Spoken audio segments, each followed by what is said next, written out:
time that we've shown anybody how Black Bolt speaks. Anson, when you and I first started talking about playing this role, as I teased you earlier on, we told you that there was not going to be any dialogue, and oddly enough, that was what intrigued you the most. Can you talk a little bit about how you came to the role, and then ultimately the language that you use that you only share with Medusa?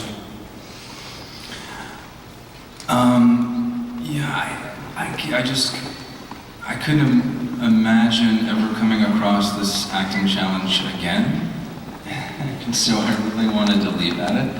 And Jeff, being the very smart man he is, knew what I would ask for, and he immediately offered to help find me help within the linguistics and signing community.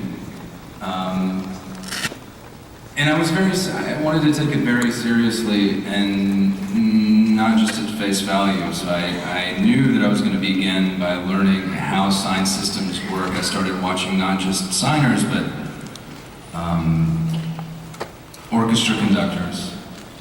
And I started building a lexicon. But I think what helped me the most is having a collaborator who took it as seriously as I did and asked for me to send her videos of my homework. So I was like, I guess I need to do my homework.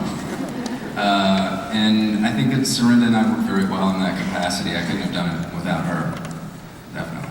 Now, Serinda, you had the other half, which we don't exactly see in that scene, but when Bolt speaks to the rest of them, you are the one who has to translate for everyone else. So what was it like? I mean, as those of us who saw the scripts, you saw what he was saying, but you didn't know the physical manifestation of how that was going to happen. No, it was basically a scene where I would look at the scenes and I go, there's his part and there's my part, and then I realized I had to say both parts. And so it was really interesting because the duality of that, because normally you're used to playing off somebody and somebody's emotions, and that's, again, I think we work so well together because there was so much emotion that I could see from you, that I could get, that it was easy on my side, but then I have to also be able to say it so that other people can understand it. So it was much easier when, in like the scene you just saw, when I'm speaking for him to everyone else, because that's how it goes. But if it's like a more intimate scene between the two of us, I'm just talking to myself. That's it. And so it was a challenge, but it was an amazing challenge to learn. And yeah, he would send me the videos and we would sync them. So it's not just, as I've said before, it's not him just doing like hand puppets and I'm talking. We have it synced. So if we went off the sync, we would stop the scene. So I know the words, and if you pay attention throughout the whole show, you'll start to recognize words and moments. And so when he speaks, I'll be looking at it through my periphery, and there's a really interesting relationship that you guys might catch, because I don't always say what he signs word for word. That's one of the best things about Medusa. It's just not a strong opinion. And so you'll see us kind of having this interesting grind as we communicate, and the relationship that's there. It's obviously husband and wife, king and queen, and also I play as interpreter. So it's it was such a fun role to try to figure out, but I couldn't have obviously done it without you either. It was, our videos were amazing. And Anson, we obviously were very sensitive to the deaf community and not in any way saying that we were doing signing. This was a language which Bolt created so that he could communicate specifically with Medusa. Yeah, I actually even checked my signs against ASL more often than not to make sure that nothing was overlapping, but I worked with an ASL consultant to learn sort of what were some of the underlying rules of ASL that make it more efficient, and that helped a lot. One of the things that you can definitely see, at least in those first two sequences, is just the scope. I mean, in one case you were out in the jungle, and in the other case you were on one of our sets. How did you approach the particular look of what it is that we had, and particularly when we started to talk about set design, that you had a vision that I think really helped sell the story in terms of the grandeur of the palace, and obviously there's just one room, there's a whole city that you guys cannot believe what it looks like. Yeah, no, you are looking at all the movies that are out there and seeing what works on IMAX and what doesn't work on IMAX. And then you need to also realize that we're making television, so it was a kind of a mix between, okay, we need to design sets that have skill also in height, and where we can move the camera forward instead of sideways. So you see a lot of movements of the camera, also something that I really like. I like scope, I like to move the camera, but we're moving the camera in a different way than we normally see on television to kind of give you the feeling of going into this world, revealing the things that are cool to see. And I think we did a wonderful job, and the art department did a wonderful job building these massive sets that are hugely high and that are like 360 degrees visible in all sizes. So I could really be low angle with the actors to show the scope of this whole thing. It was a blast. Amy, this was like a new thing. Like this was, I remember when you came in, you got all excited. Tell me what it was like to find out that you were going to play Gorgon and that you were going to be wearing these hooves and this personality, which in so many ways is you. I mean, I think everybody here sort of knows the kind of lovable and yet sometimes very angry and dangerous person that you can be. Tell us about that.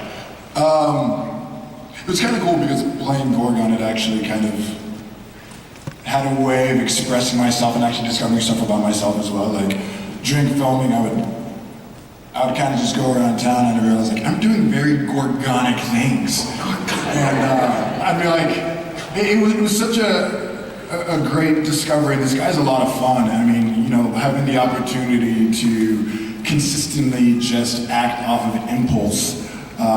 It's very exhilarating. Everyone should try it. So, you know, discovering more about him, and especially the fact of the size and the scope, and it made me realize a lot that I have no idea my own strength. Oh my gosh, you guys, he hurts people. I really Legit. do. Like if you ever hug this man, it is one of the most painful. If you see anytime I have to hug him, my hand goes out first to like buffer him coming at me, like on screen as well. He just hugged me backstage and got welts. Yeah, we're not joking. Like he is the most aggressive hugger you will ever meet. If you like aggressive hugs, hug him. I like how Emmy said he took on being, what was your description? Very Gorgonic. Gorgonic. Yeah, because he really Hashtag. is. So when we first met, I said to him, I dare you to chest press me. And he was like, all right. So the last night on set, I lay like really straight like a board and Emmy chest pressed me, and I'm thinking like maybe like 8 or 10 times. It's like we're up to 34 and I'm just getting chest pressed by Emmy. It was amazing. Yeah. And it's not that I stopped. I actually just was realizing like I could do this all day. Correct. I think I was at like 45 and we're like, we have to go. We have stuff to do. Yeah, it's like on set, that video might come up one day. It's pretty amazing. Yeah, Definitely. Very humble too. But it's even weirder is walking in a trailer and seeing Mike Moe as Triton, the iPhone, and then these people in the ground. So what did I just walk into? Yeah.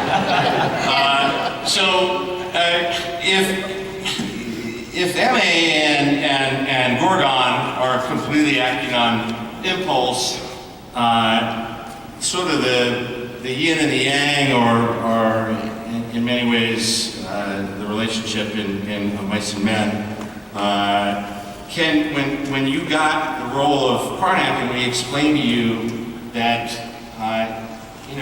not in addition to being advisor to the king and someone who can sort of see the world,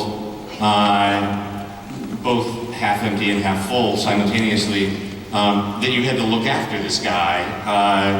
Tell us what it was like playing Karnak. It was daunting. I mean, the character is so formidable physically, intellectually, and spiritually, that I'm constantly challenged by being in the position to play him. So I've never felt that before, where I'm kind of constantly catching him, trying to catch him, and it stretches me, in ways that I'm not used to. So with Emmy, it's great. I think with us, we started just a very casual debate over what is your favorite superpower very early on. I won. I think it's still ongoing. And my position was that, I not only do I want to fly, I think really everyone does, no matter what their answer is. And that started like this thing. Yeah, but the fact is you're super Here we go. We've heard You can get an object all day, under your guys, all feet day. and thrust yourself into the air, which makes you fly. But also, if you do fly, and you land on the ground, you're not strong enough for a proper landing, and you can die. If you're a terrible Why does it only get 5 minutes?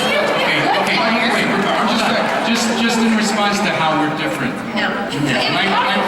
Holding on to something. I think the only way that we're going to be able to settle this is by showing you guys exactly what it looks like when Gorgon fights and when Karnak fights in a scene that happens later in the show when, let's just say, Maximus has made his move.